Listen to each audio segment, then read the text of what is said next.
An update on Evelyn May. The coronavirus has struck the U.S. and safety concerns for APSU's campus. All this, plus sports, weather, and more. APSU-TV News starts right now.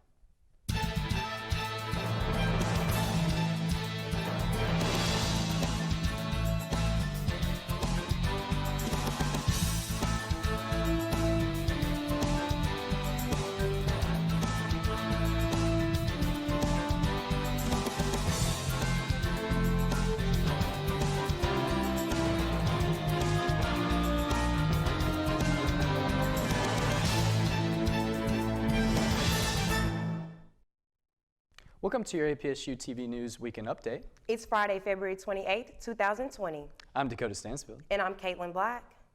New have come into police in the case of a missing toddler. The Tennessee Bureau of Investigation says Evelyn May Boswell was reported missing last Tuesday. The 15-month-old was last seen in December. Sullivan County Sheriff Jeff Cassidy says a search in the pond in North Carolina turned out to be a dead end. Cassidy says about 570 tips have poured in since an Amber Alert was issued for the child. Sullivan County deputies say her mother, 18-year-old Megan Boswell, remains in jail on a false report charge. A candlelight vigil was held by a local mothers group for Evelyn this past Saturday at Cumberland Square Park in Bristol, Virginia. TBI is asking if you have any information regarding Evelyn to contact them at 1-800-TBI-FIND. A federal grand jury has indicted a former trucker on charges of kidnapping and child pornography. The U.S. Attorney's Office say Roy Nelsh was transferred from Montgomery County Jail to federal custody before yesterday's hearing. Nelsh is accused of kidnapping a woman on Interstate 24 near 24 Fort Campbell last May. Police say the woman struggled with him while he was driving and managed to escape. She flagged down drivers who called for help. Investigators tracked Nelsh to Springfield, Tennessee. They found thousands of child pornography images in his semi along with a ledger with women's and children's names. Two teens are charged in a drive-by shooting that left a man fighting for his life. Clarksville police say 18-year-old Jacarvis Medley and 16-year-old are charged with attempted criminal homicide in the case. Investigators say that the pair was involved in the shooting Saturday at Cranklin Circle. The juvenile is being held in detention facility. Medley is behind bars on a $250,000 bond. Police are still searching for the clues. Give police a call with any information that might help. Coronavirus has now spread to Latin America. Brazil reported its first case on Wednesday. More than 2,800 people have died from the illness. The coronavirus has also had drastic effects on the stock market. This year's Olympics could also be canceled over the illness. Officials say they have about 3 months to decide whether to cancel this year's games in Tokyo or move forward. They say that their decision has much to do with whether the spread is controlled or continues to grow. More than 80,000 cases have been reported around the globe. It's no secret that on your walk to class, chances are pretty high you'll see at least one driver flying through campus. Speed bumps sit around class buildings to prevent just that. But it's a different story for the roads running through Austin Peay's resident storms. Our reporter, Megan Stamps, went to investigate just why there are no speed bumps around our campus housing. I'll admit, I have nearly been run over multiple times, at least once a month. Amanda Vajant has lived on campus 4 years now, and on slick rainy days like this, look twice before you cross is more than just an expression she can afford to ignore. People speed through this area and they don't care. This drive time footage through Hand Village and Castle Heights, two extremely populated campus dorms, shows not one speed bump in sight. People don't notice the stop signs, or if they do, they don't care. So I just think speed bumps would be a nice deterrent. You shouldn't be able to get up to a lot of speed, but they do. Michael Cassitz from Austin Peay's campus police office was unaware that residents felt lack of speed bumps was an issue. He says that students voicing their concerns would have made all the difference. It would have. You know, anytime we start hearing the same things over and over again, we definitely want to ensure that we're doing what's right for the university community. We would have taken that to the parking committee. Luckily for students like Amanda, adding speed bumps around campus is already in consideration. But for now, it's just a maybe. Amanda plans to return to Austin Peay's campus housing in the fall for her 5th year. But she's already wary about returning to rainy streets mixed with fast drivers. It's just another day of trying to avoid people running me over. So whether you're a campus resident who wants to see more speed bumps, or you have another idea for change, be the first step to making that change a reality by reaching out to your campus police. You can contact them at either this email address or this phone number. Reporting for APSU-TV News, I'm Megan Stamps. The wife of Vice President Mike Pence is visiting Fort Campbell today to talk about new ways to create jobs for military spouses. The Associated Press reports Karen Pence will be joined by the Secretary of Defense's wife, Leah Esper. Pence will speak to military spouses and meet with the post leaders during her visit. She's also scheduled to visit the Intrepid Spirit Center at the Fort Campbell Art Therapy Program. Pence launched a campaign 2 years ago to promote and encourage military spouses. You might want to go ahead and get your phone out for this. The Tennessee Department of Finance and Administration's Strategic Technology Solutions has made a new app to make it easier for Tennesseans to access state government services. The app is called MyTN, and it will allow you to do a variety of things, such as renew or get a duplicate license, renew a handgun permit, access hunting and fishing license, access information about the Tennessee State Museum, and so much more. The app will always be updating to add more services to make it easier, makes our lives easier. All you have to do to find the app is go to mytn.gov and click on your phone's corresponding App Store icon.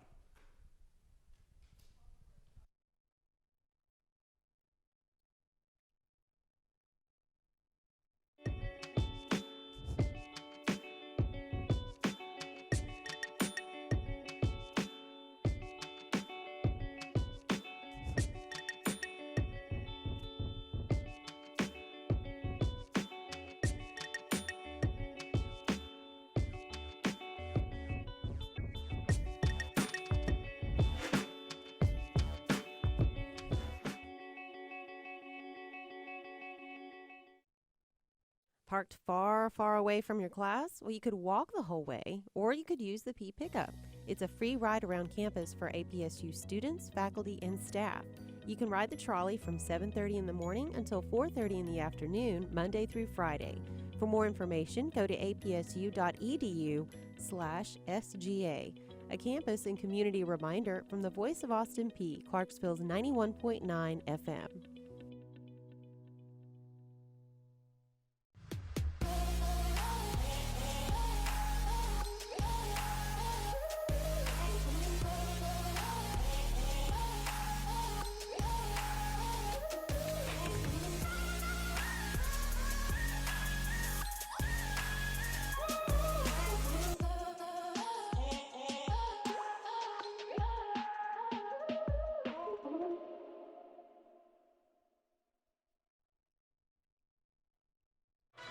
Well, it's championship night in the OVC from the Ford Center in Evansville, Indiana. What a night we had. We had Magic Johnson courtside. I cannot wait to get this thing going. The building should be full. We should have a whole lot of fun here tonight in the Ford Center.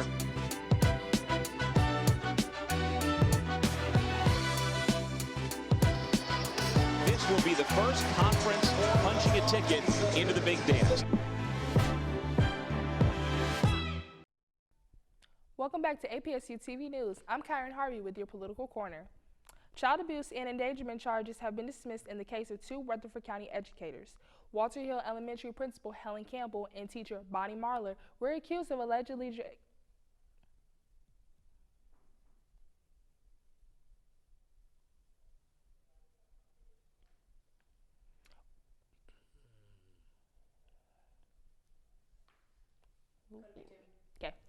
The Tennessee statute that makes it a felony for sex offenders to live with their own children could be changing. The state Senate unanimously approved a new version of this law on Monday. The new proposal says convicted sex offenders may live with their children 12 and under if a court has proved that they are not harm to the children. Senator Joey Hensley said the proposal sets up a procedure that the offender, after 2 years, could re-petition the court if their circumstances change. The resolution now must be cleared by the House. A park in East Tennessee is getting more space for you to walk and hike. Cumberland Trail State Park is adding an additional 6,000 acres. The Tennessee Department of Environment and Conservation just purchased the land last week from the nonprofit environmental group, the Conservation Fund. When the project is completed, the trail will extend Cumberland Gap National Historical Park to the Chickamauga and Chattanooga National Military Park. The Tennessee State House still cannot decide on what to do with refugee resettlement. Republican lawmakers refused again to accept Governor Bill Lee's proposal to continue to fund and care for refugees in Tennessee. Representative Terry Lynn Weaver says this resolution is not intended nor written to be welcoming, unwelcoming, or otherwise anti-immigrant. Weaver adds that, quote, "We're talking solely about appropriating funds," end quote. A district court contended in 2017 that Tennessee could lose $7 billion annually in federal Medicaid money because of the constant funding for refugee care. The resolution that was passed by the House State Committee on Tuesday still needs to be cleared by the full House chamber. A lawsuit blaming pharmaceutical companies for the opioid crisis is moving forward. The state Supreme Court will not hear an appeal from Purdue, Pharma, Mallinckrodt, Endo Health Solutions, and Teva Pharmaceuticals USA. 8th Judicial District Attorney General Jared Effler says in a news release, quote, "We are determined to hold them accountable for the harm they have caused and return any financial settlement to the Tennessee cities and counties where the damage has been done," end quote. That's all for your Political Corner. APSU-TV News. We'll be right back.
Welcome back to APSU-TV News.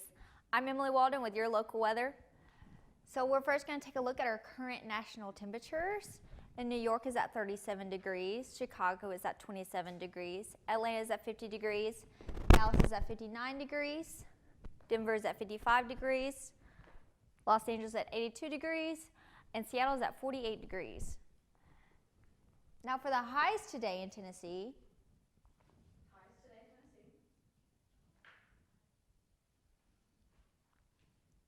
Clarksville is at 48 degrees, Nashville is at 49 degrees, Memphis is at 54 degrees, Chattanooga is at 48 degrees, and Knoxville is at 45 degrees. Moving on to the lows today in Tennessee, Clarksville is at 26 degrees, Nashville is at 28 degrees, Memphis is at 36 degrees, Chattanooga is at 34 degrees, and Knoxville is at 30 degrees. Our current temperature, it is cloudy and it is 45 degrees with winds going west and northwest winds going 11 miles per hour. Tonight's temperature, it will be cloudy and with few rain, and it will be 26 degrees with winds going northwest at 8 miles per hour. Participation is 40%. Now moving on to your 5-day forecast. Friday, expect to see PM showers with a high of 48 and a low of 26. Saturday, expected to be sunny with a high of 49 and a low of 33. Sunday, expected to be partly cloudy with a high of 66 and a low of 52. Monday, expect to see some thunderstorms with a high of 63 and a low of 58. And Tuesday, expect to see rain with a high of 64 and a low of 51. That's all for your weather. APSU-TV News will be right back.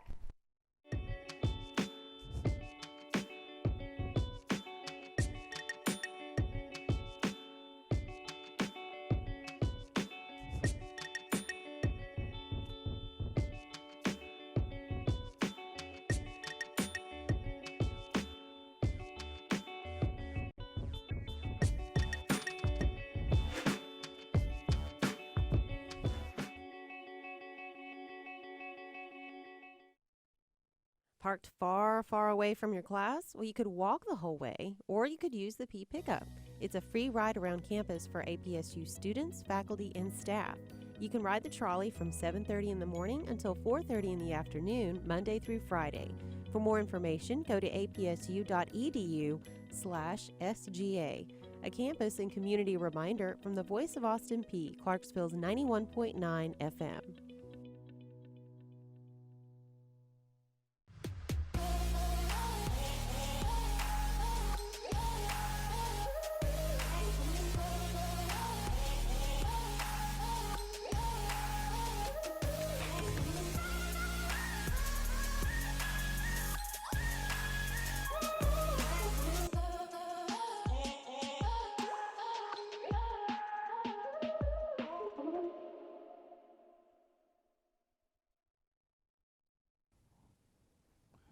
Good afternoon, APSU. I'm Fabian Tyler, and today we have a great lineup all across the board. So let's get started.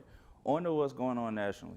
This past Monday, 2/24/20, will forever be remembered as the day the memorial for the late Kobe and Gianna Bryant was held.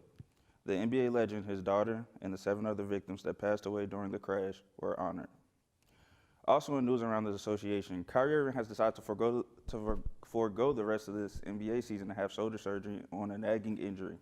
The former Murray State player, John Morant, has been on a tear these past few months, exceeding all his rookie expectations and making a case for arguably being a top 5 point guard in the entire league. Two-time unanimous MVP Stephen Curry will be returning this Sunday against the Washington Wizards.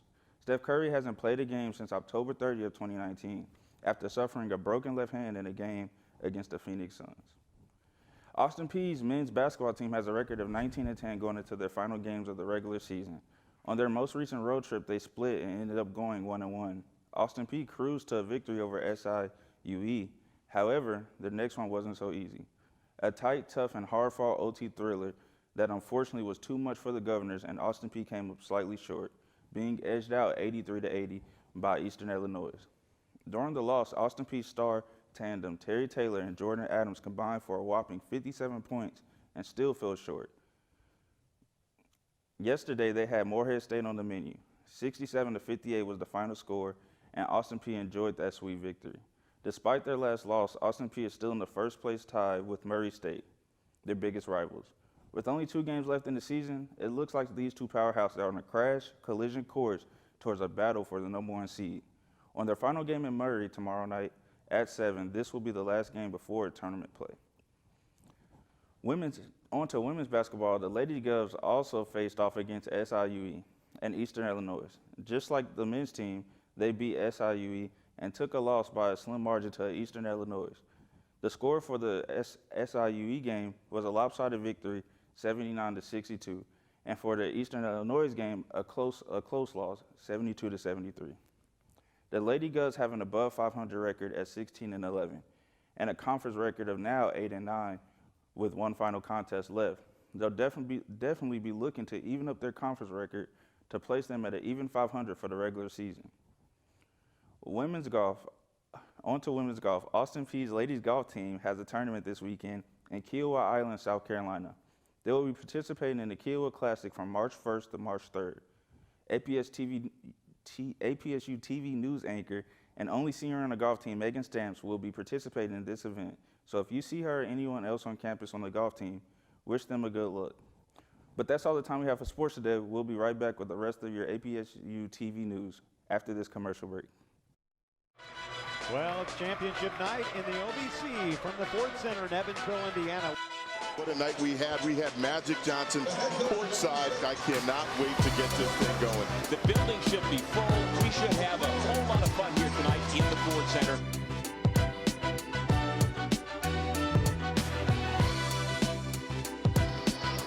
This will be the first conference punching a ticket into the big dance. We are more than just athletes. We inspire scholars. We inspire leaders. We inspire champions. We inspire family. This is the Ohio Valley Conference.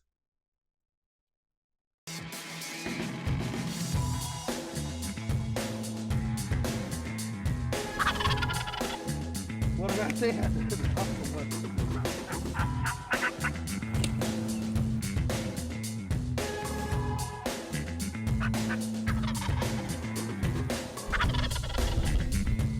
That worked pretty good.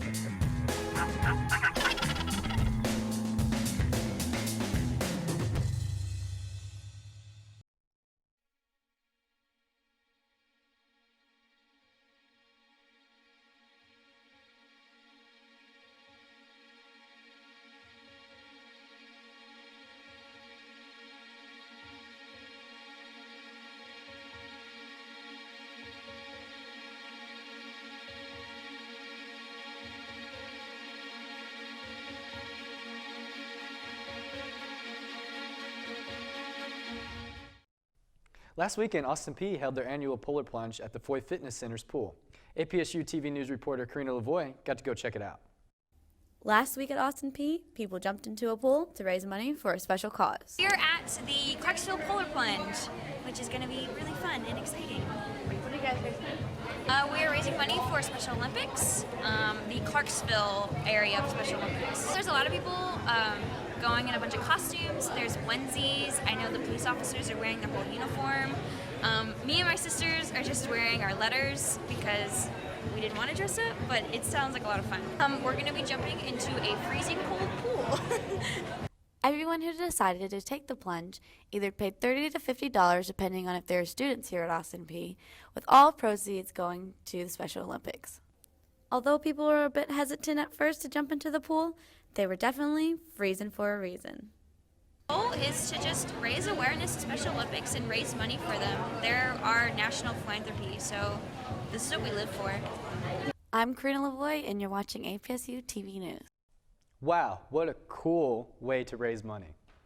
The Clarksville NAACP held their political forum last night at the Greater Missionary Baptist Church. A number of topics were discussed, including the candidates for Highway Supervisor Kevin Griffey and Jeff Bryant.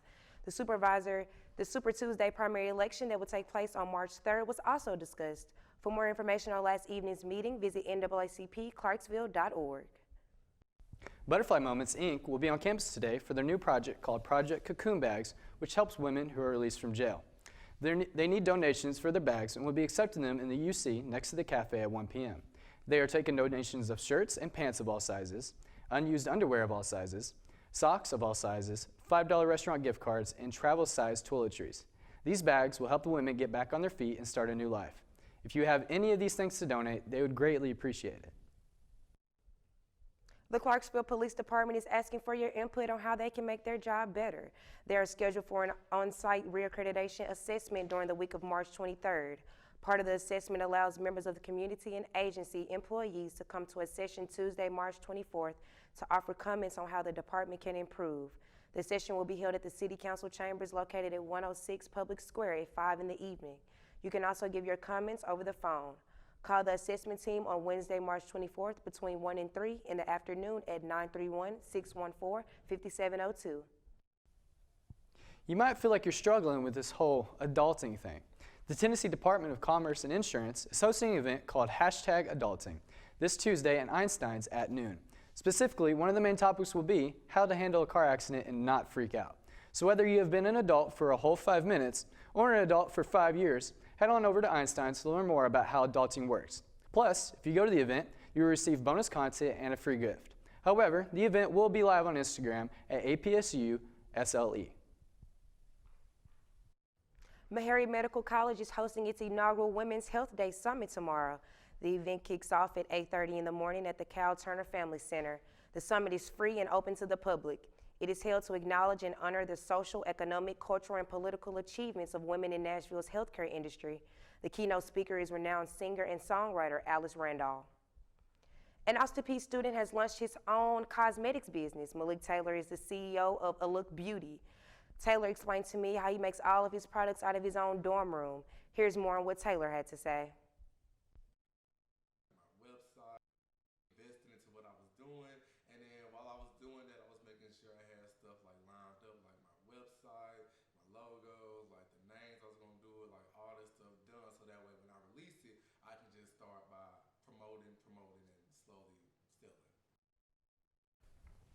Find out more about A Look Beauty at www.alookbeauty.com.